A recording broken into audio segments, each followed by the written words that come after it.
friends, it's Erica, and I'm so excited to be back with you again this week for Children's Bible Story Time.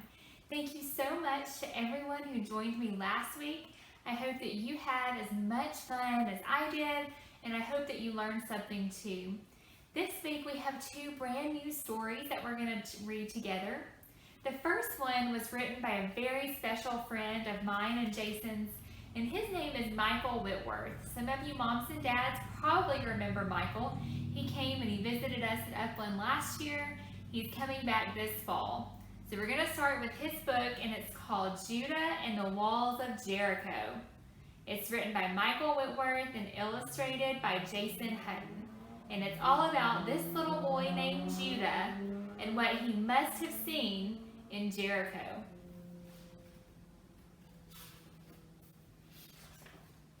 Little Judah heard the blast of the ram's horn in the camp of Israel.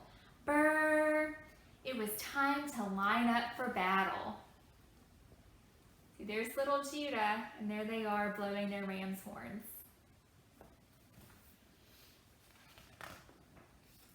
Days ago, 2 spies had returned from the city of Jericho with their report. Hallelujah! God has given us this city.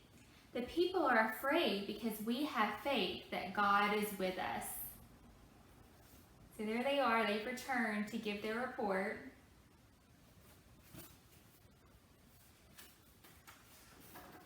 The spies told of a woman named Rahab. Rahab lived in the city of Jericho, but she helped the spies because she trusted in God. The spies told Rahab to hang a red cord outside of her home, and God would protect her and her family. So here's Rahab, and she's helping out the 2 spies.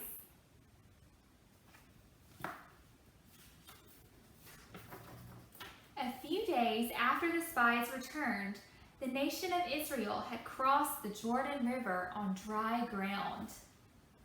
And there they go, crossing the river.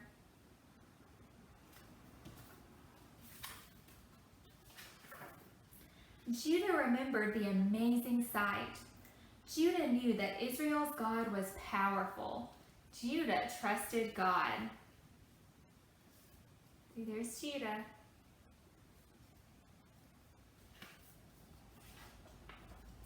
Brrr, went the ram's horn. The Israelites lined up and marched around the city of Jericho. They didn't attack. They didn't make a sound. And then they went back to their camp. So here they go, marching around the city.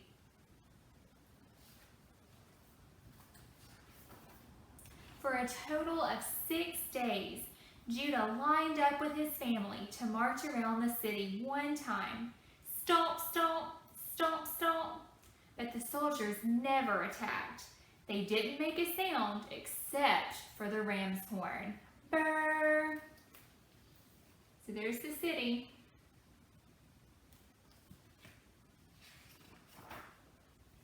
On the 7th day, the Israelites marched 7 times around Jericho. Stomp, stomp, stomp, stomp. Israel's leader Joshua spoke up. Make as much noise as you can. Shout, God has given us the city of Jericho. Trust God. Ah! Little Judah yelled at the top of his lungs. There they are, making noise.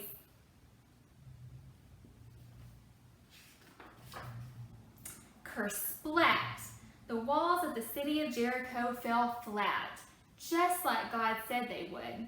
The soldiers rushed in and captured the city. There they go.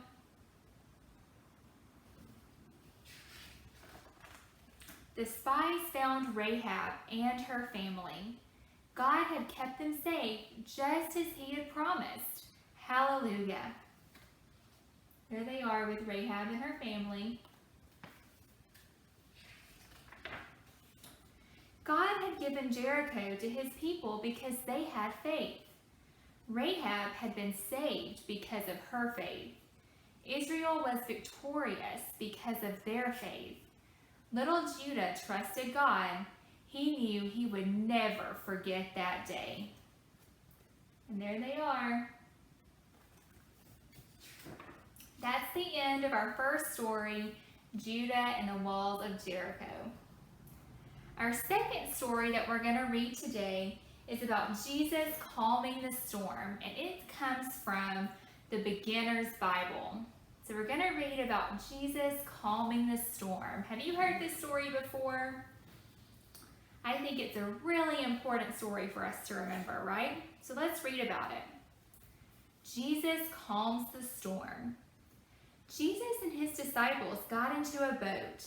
They wanted to cross the sea. Jesus took a nap. The waves gently rocked the boat back and forth. So here they are, and Jesus is taking a nap.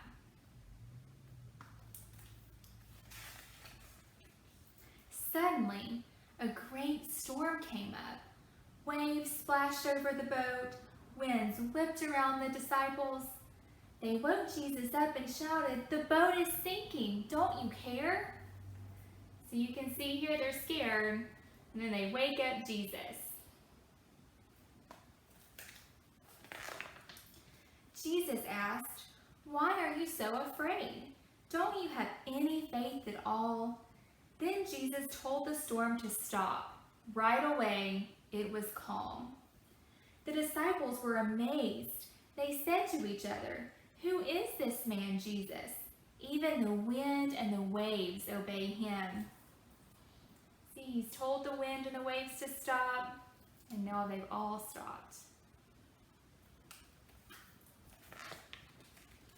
And that's the end of our story about Jesus calming the storm. Thank you so much for joining me again this week for our children's Bible story time. I hope that you've enjoyed it. Remember that if you have a favorite Bible storybook that you want me to read in one of our videos, ask your mom or your dad if they'll send it to me, and I'll do my best to get it, and we'll read it on here really soon. I can't wait to be back with you again next week, and I can't wait until we get to see each other again. Have a great day. Bye.